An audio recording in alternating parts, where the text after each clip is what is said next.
Here are some apologists who think they have an unanswerable question for atheists. Clive Staple Lewis said this: suppose there was no intelligence behind the universe. In that case, my brain was not designed for the purpose of thinking. Thought is merely the byproduct of atoms in my skull. But if so, how can I trust my own thinking to be true? You can't. But here's the funny thing. Even if there is a God who created our minds, he clearly did not create them to be infallible. Therefore, even if there is a God, we can't completely trust our minds to produce true thoughts. That's why we invented things like logic and science to try to filter out as many mistakes as possible, and even then we still make a ton of them. Even when it comes to the ideas that are most consistent with logic and evidence, we can't be entirely certain that they aren't the product of some very consistent illusion. The best we can do is try to find what seem like useful consistencies in what could be a collective hallucination. And again, this is the case whether there is a God or not. I love that quote from C.S. Lewis because it reveals a very interesting conundrum that befalls the atheist. If there is no God, then our brains are merely the result of an unguided evolutionary process, which begs the question, by what standard do we trust our own thoughts? There is no standard by which we can completely trust our thoughts, because our thoughts are fallible whether there is a God or not. And that's the topic of today's video. In this video, Frank Turek debates an atheist on the purpose of reason and if reason actually exists in an atheistic universe. And although this atheist tried to defend his position that you don't need a God, he was humbly dismantled by Frank Turek's argument.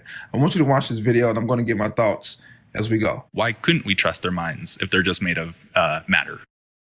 Well, because if physics drive everything and there's no immaterial realm, if we're mind, then how can physics drive conclusions that are true? They might drive conclusions that lead to survival, but not true. How can immaterial minds drive conclusions that are true? Why would immaterial minds be any more trustworthy than material ones? If you believe that logic leads to truth and that matter cannot, then how is it that we can make electronic circuits capable of performing logic functions? Even if you believe that it's because immaterial minds created them, the fact that immaterial minds can create material systems that can do logic still shows that matter can do logic.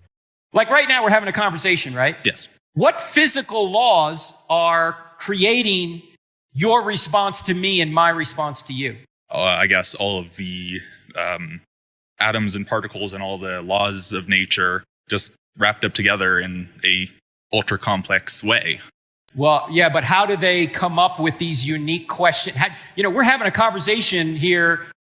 Are we saying that different chemicals come into existence when I say pink elephant, and different chemicals come up in your mind when you say white rhinoceros? Yeah. No, different chemicals don't come into existence when we think of these things. Rather, particular patterns of brain activity are carried out when we think about them. Yeah, and that would be more of a miracle than saying we just have minds. Would it? Why? When we see things, those things cause certain reactions in our brains that produce experiences of those things. When we imagine things that we have seen, our brains carry out similar processes to the ones that occurred when we experienced them directly. Sometimes our brains can combine things that we have seen to create new combinations that we haven't seen before, like a pink elephant. If it's really immaterial minds and not brains that produce these mental images, why is it that some forms of brain damage can render a person incapable of imagining such things? If a person suffers a brain injury that causes achromatopsia, they can lose the ability to not only see color, but even the ability to imagine or remember color. They could imagine a pink elephant before their injury, but they can't after the injury. Why would that be the case if mental images are products of an immaterial soul? Yeah. Because it's like I guess think of like a computer. Uh-huh. Like we have like the screen of our eyes basically, but like you can't just like break open a computer and see, oh, look, there's the pink elephant that's stored in there. That's But right. You can go onto the computer, type pink elephant, and there's the pink elephant. Right, but this computer's designed. And Yeah. that's why we can trust it. This is moving the goalpost. Frank's original claim was that material systems can't produce images, and now he's arguing that material systems which are designed can be trusted. What does that have to do with whether our brains create imagined experiences? If a, But com- throughout- if a computer was not designed, would you trust it? I mean, I guess if I guess I'm having a hard time thinking of what that would even look like. That's right. I would trust it as much as I would trust a person. If a person gives you information, you know that there's always a non-trivial chance that the information is going to be wrong, because you know that people are fallible. Again, this is the case even if there is a God. Right, that's my point. That's Lewis's point. Yeah. Why? We can trust our minds. We know that. No, we don't. In fact, one of the reasons we invented computers is because we know that we can't trust our minds as well as we can trust computers. Computers can be built to perform functions without certain fallibilities. Even they are not completely infallible, but we can put more trust in them to, for example, multiply large numbers accurately than we can trust humans to be able to do that. If we are as designed as a computer is, why are we so much less reliable than a computer? That's the effect. The question is, what caused that? I guess evolution. But even if evolution were true, what laws that are driving evolution, where do they come from? By definition, there was never a time when anything defied the laws of physics. They therefore didn't need to come from anywhere because they've always been here. I guess I don't know. Yeah, see, that's what Lewis is saying here. That when you get back to it, if the thoughts that you have are merely the byproducts of some atoms within my skull, then you should have no reason to trust those thoughts. But you can trust your thoughts. Again, no, I can't, and even if I could, why would it be the case that an immaterial soul would be better able to understand the physical world than a physical system would? Why would a spooky ghost be better able to understand the laws of physics than a brain that acts according to those laws?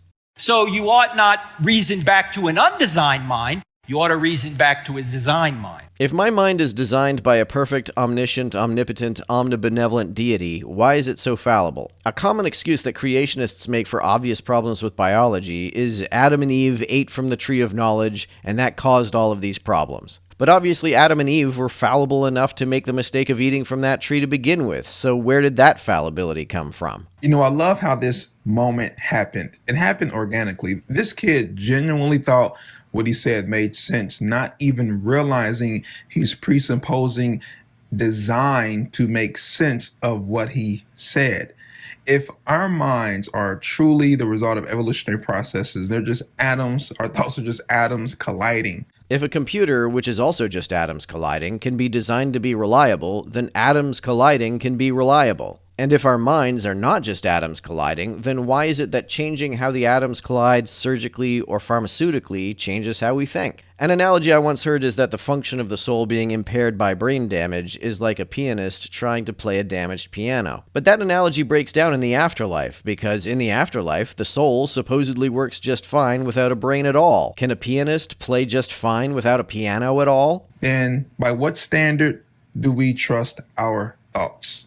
I mean, listen, we trust our cell phones to function properly because we know they were designed. Yeah, the reason why I trust my calculator app to accurately do math more than I trust my mind to do so is precisely because my mind was either not designed or clearly not designed as well as the calculator app on my phone was. I trust this camera to function properly because I know it was designed. Therefore, I reason back to a designer. It's intellectually dishonest to therefore look at the human body, a cell, which is way more complex than a camera, and not reason back to a designer. What does complexity have to do with anything? To say that something is complex just means that it has lots of different parts. Why does something need to be designed in order to have lots of parts? What so many atheists fail to understand is when they say things like, we don't have enough evidence for God, or we don't need God to have science, morality, logic. When they say things like that, they're using their brain that they believe is a result of random processes. No, my brain is a result of non-random selection. Why are you even trusting those thoughts to be true? By what standard are they true? I'm not trusting my thoughts to be true. That's why we developed all these systems to weed out inconsistencies and find the most consistent observable patterns. But I'm not even sure that my perception of the most consistent patterns is accurate. Nor do I care. If all of my experiences, even the most logically and empirically consistent ones, are illusory, I still want to be able to navigate that illusion. And that's what science and logic at least seem to be able to help me do. And that's all that really matters. I don't care if it turns out I'm in the Matrix. What matters is that I find a way to get around in the Matrix as effectively as possible.